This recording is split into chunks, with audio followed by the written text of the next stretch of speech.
Berikutnya untuk jurnal NCI Share dimulai dari persentase minoritas. Karena P memiliki S 70% berarti minoritasnya 30%.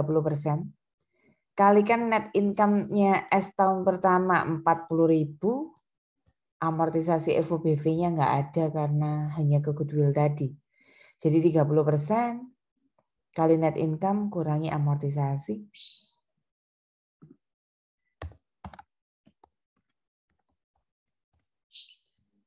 Nah, perhatikan yang tahun kedua. Yang tahun kedua, net income-nya S seperti yang tadi sudah kita kenal, jangan hanya 60.000 ya. Net income-nya S karena ada mutual holding untuk tahun kedua, diri sendirinya S itu 60.000, dapat tambahan income dari adanya dividen revenue 7.000, jadi 67.000. Perhitungan NCI share juga demikian, 30% kalikan 67.000 ya. Itu bedanya. Dividen dapat dari mana?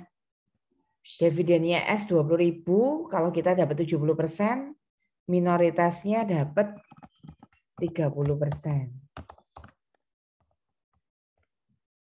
Tahun kedua, dividennya S 40.000, kalau induk dapat 70%, minoritas dapat 30%-nya. NCI boleh sisanya saja. Kalau kalian mau hitung NCI sebenarnya kan harus membuat jurnal transaksi lagi dari pendekatan yang 30% begitu ya. Yang saya kasih blok kuning itu sekali lagi bedanya mutual holding. Untuk jurnal yang ketiga, eliminasi saldo, equity, investment, dan sebagainya. Return earning as common stock S tahun pertama itu selalu dimulai dari posisi awal tahun. Di keterangan soal ini sudah ada. Return earning S-nya 50, common stock-nya 200. Untuk tahun kedua, common stock-nya selalu tetap. Tapi ingatkah kalian, kalau return earning itu selalu berubah. Return earning seperti apa? Return earning, kita butuh return earning awal tahun kedua. Sama dengan awal tahun 2017 itu akhir tahun lalunya ya, akhir 2016, akhir tahun pertama. Berarti return earning awal tahun pertama tadi 50.000 harus ditambah net income tahun pertama, kurangi dividen tahun pertama. Berapa itu? Berapa net income tahun pertama, dividen tahun pertama, berapa?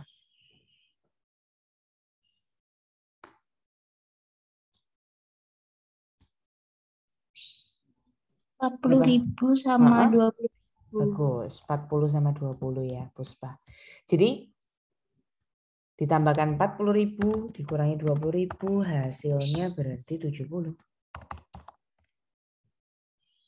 Unamortized excess-nya hanya masuk ke goodwill yang tadi itu 90.000, tahun depannya juga tetap 90.000. Kalau investment in S, teman-teman ingat nggak ya? Dari mana ya investment in S? Saldo awal yang mana? Untuk tahun pertama berarti yang mana? 238. 238. Teman-teman ingat nggak? Waktu kita sudah belajar chapter 5, 6, 7, ini nggak bisa sekedar awal begitu. Jadi kita nggak bisa hanya melihat awal tahun kedua, 252 begitu. Tapi kita perlu menambahkan apa? Apakah kalian ingat? Setelah belajar chapter 5, 6, 7, apa yang perlu ditambahkan di sana? Selain saldo awal investment, betul dari di account tadi, kalian harus memperhatikan apa? Jurnal, kertas kerja yang ada di chapter 5, inventory, 6 PPE, dan 7 bonds ya. Nah, kabar baiknya, jurnalnya chapter 9 itu enggak pengaruh ke sana. Jadi ya sudah, saldo awal saja tadi sudah betul. Teman-teman kalau ingin membuat ini menjadi balance, supaya ketemu NCI-nya, boleh. Tapi alangkah lebih baik ya, kalau bisa dibuktikan seperti ini. NCI itu kan persentase minoritas 30%, kali 238 dibagi 70%. Nanti hasilnya kalau cocok, itu berarti jawaban kalian tepat. Untuk tahun kedua, berarti 30% minoritas dikali 252 ini dibagi kepemilikan. Selalu lakukan seperti itu nanti ya. Waktu IFL 1 juga demikian. Kalau cocok, oh berarti jawaban kalian tepat. Lanjutannya, jurnalnya alokasi unamortized excess karena unamortized excess-nya hanya ke goodwill saja. Jadi ya tahun pertama goodwill to unamortized excess, tahun kedua juga demikian. Amortisasinya juga mudah karena hanya ke goodwill nggak ada amortisasi, no entry. Satu tambahan, jadi ada 5 jurnal kertas kerja yang dasar, tambah 1 jurnalnya ke chapter 9, yaitu digunakan untuk mengeliminasi investment in P. Nah, investment in P ini punyanya S sebenarnya. S membeli sahamnya P, maka muncul kata-kata investment in P. Kejadian itu kan baru ada tahun kedua ya, sehingga adanya hanya di tahun kedua. Saya beri warna kuning lagi supaya nanti waktu belajar kalian semakin ingat, oh itu jurnalnya yang chapter 9. Nah, karena metodenya treasury stock, maka debitnya treasury stock, kreditnya investment in P. Carilah info S berinvestasi di P itu senilai cost-nya berapa. Oh, tadi 60.000 di paragraf kedua. Itulah yang harus teman-teman eliminasi. Selesai. Jadi ada 5 jurnal kertas kerja dasar tambah 1 jurnalnya kertas kerja yang khusus eliminasinya chapter 9. Ini soalnya sama ya, biar kalian bisa narik kesimpulan perbedaannya apa. Kalau conventional method dengan soal yang sama, teman-teman harus membuat perhitungan matematis seperti ini. Nah, coba diamati angka-angka ini berasal dari mana sih angka-angka ini? Dimulai dari persamaan dasar yang harus bisa kalian tulis ya. Kalau di sini melibatkan 2 entitas, 2 perusahaan, ya ada PS gitu aja, 2 persamaan. Misalnya ada PST ya teman-teman buat 3 persamaan dulu. PST, ini persamaan aljabar, nanti disubstitusi. Nah coba temukan dulu angkanya itu dari mana sih? Tulislah persamaan P sama dengan itu dari tahun kedua. Nah, kenapa kok dari data tahun kedua? Karena mutual holdingnya baru terjadi dari tahun kedua. Kalau mutual holdingnya dari tahun pertama, berarti teman-teman perlu menuliskan persamaannya tahun 2016 dan tahun 2017. Karena mutual holdingnya baru di tahun kedua, cari data tahun kedua, net income-nya P itu 100.000, separate income-nya sendiri itu 100.000. Kalau S 60.000. Nah, tuliskan dulu. P-nya 100.000, S-nya 60.000. Selain itu, mereka kan saling berinvestasi. Jadi P selain dirinya sendiri menghasilkan separate income 100.000, P juga bakalan dapat dari S 70%. Gitu caranya. Kalau yang S, dia sendirinya separate income-nya 60.000. Jadi dia akan mendapatkan dari P 10%. Kalian harus bisa nuliskan 2 persamaan itu dulu. Kemudian disubstitusi. Kalau saya memilih persamaan kedua yang saya substitusi ke yang pertama. Jadi S-nya diganti jadi 60.000 tambah 0,1 P. Setelah saya substitusi, nanti bisa menemukan P-nya sekian. S-nya sekian. Tentang matematisnya adakah pertanyaan? Setelah teman-teman menemukan dari persamaan aljabar yang disubstitusi P-nya berapa, S-nya berapa itu, jangan berhenti sampai sana ya. Kalau itu matematika berhentinya sampai sana. Tapi kita membutuhkan informasi itu selalu ini ya teman-teman. Kalau kalian ingat indirect holding tadi kan juga ingin mencari tanpa membuat jurnal dengan suatu sistem perhitungan matematis gitu ya. Bisa loh langsung mendapatkan consolidated net income dan NCI share. Nah di mutual holding bisa juga kalau menggunakan conventional method. Caranya dari hasil aljabar tadi kan P-nya ketemu 152.688. S-nya kan ketemu 75.269. Nah, kalikan dengan persentase bebas yang tidak dimiliki siapa-siapa. Maksudnya, P itu kan dimiliki S 10%. Persentase bebasnya berarti 90%. S dimiliki P 70%. Bebas yang nggak dimiliki berarti 30%. Kurang lebih saya suka pakai bahasa salary-nya seperti itu. Kalian nanti bisa menemukan Consolidated net income dan NCI share. Menariknya, kedua hasil ini kalau dijumlahkan 160.000. Itu kalau kalian teliti ya, bisa sama dengan separate income-nya PS 100 tambah 60. Kalau kalian teliti bisa ketemu seperti itu. Karena angkanya sama dengan yang tadi, kita tadi sudah menemukan ECO-BV, EVO-BV, tabel amortisasi ekses dan amortisasi EVO-BV-nya sama ya. Nah, teman-teman, karena tadi angkanya sama, langsung saja kita ambil perbedaan-perbedaannya ya. Apa beda mutual holding? Dicatat dengan treasury stock approach dan conventional approach begitu.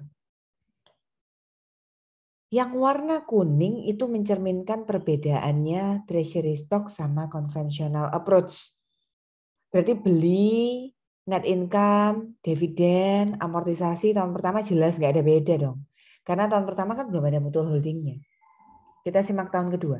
Pembelian hanya dilakukan sekali ya. Dari sudut pandang P, induk membeli S itu hanya dilakukan tahun pertama, tahun keduanya nggak ada. Dividen sama.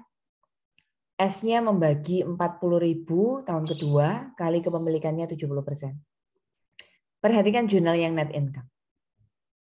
Kalau treasury stock, net income-nya S itu selain separate income-nya sendiri dari operasionalnya S kan 60.000.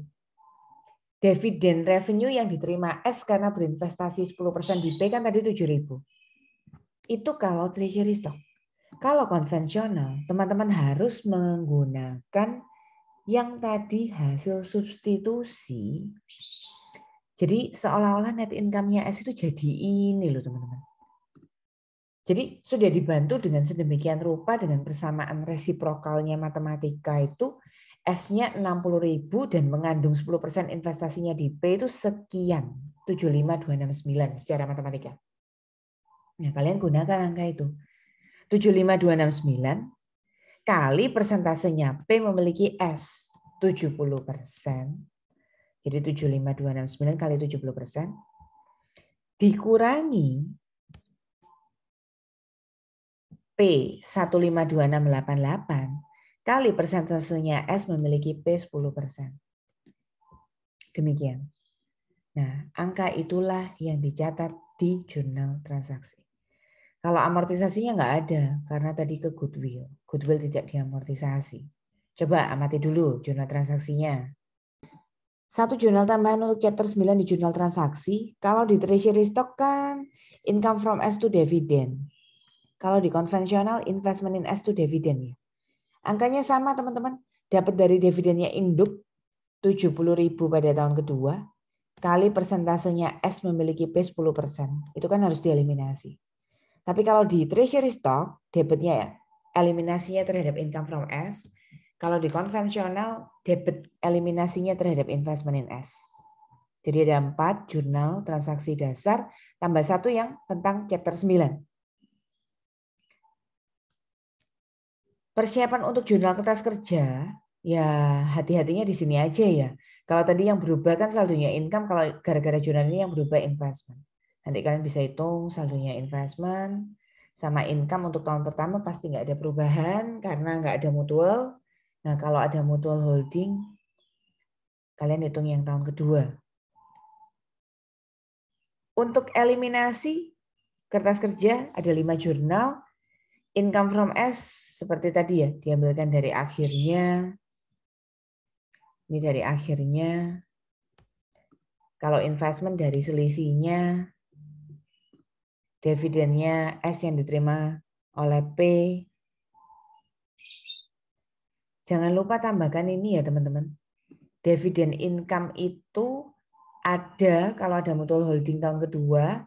Senilai dividennya P yang diterima oleh S ya. Terus NCI share-nya jangan pakai rumus ya. Karena perhitungan matematis tadi kalian sudah berhasil menemukan NCI share-nya S 22581 tinggal dimasukkan saja di kertas kerjanya teman-teman. 22581 tersebut. Jurnal yang ketiga ternyata tidak ada bedanya sama sekali. Data earning, common stock, unamortized excess, investment dan NCI-nya sama. Alokasi amortisasi juga sama, amortisasi sama. 5 jurnal kertas kerja yang dasar nggak beda. 1 jurnal kertas kerja untuk chapter 9, yaitu eliminasi investment in pay. Kalau treasury stock, debitnya treasury stock to investment in pay. Kalau konvensional, debitnya investment in S to investment in pay. Tapi angkanya sama. Untuk mengeliminasi yang chapter 9 ini, cari dari paragraf kedua, besarnya investment in pay itu senilai cost S membeli P ya, yang 60.000. Nah, yang mau saya sampaikan di sini, tenang saja, kalian buat jurnal ini di awal atau akhir, nggak masalah karena investment in S ini nggak akan mengganggu saldo yang awal di account. Jadi itu bedanya sama chapter 5, 6, 7 yang lalu ya. Chapter 9 itu investment in S-nya ketika dieliminasi hanya ngambil dari awal saja, tidak dipengaruhi sama jurnal kertas kerjanya chapter 9. Jadi waktu chapter 5, 6, 7, saya minta teman-teman kerjakan dulu 5, 6, 7-nya. Karena akan berpengaruh waktu mengeliminasi investment in S. Kalau yang chapter 9 bebas karena saldonya tidak akan berpengaruh. Ada 5 jurnal kertas kerja tambah 1 yang khusus jurnal kertas kerjanya chapter 9. Ini yang metode mutual holding conventional approach.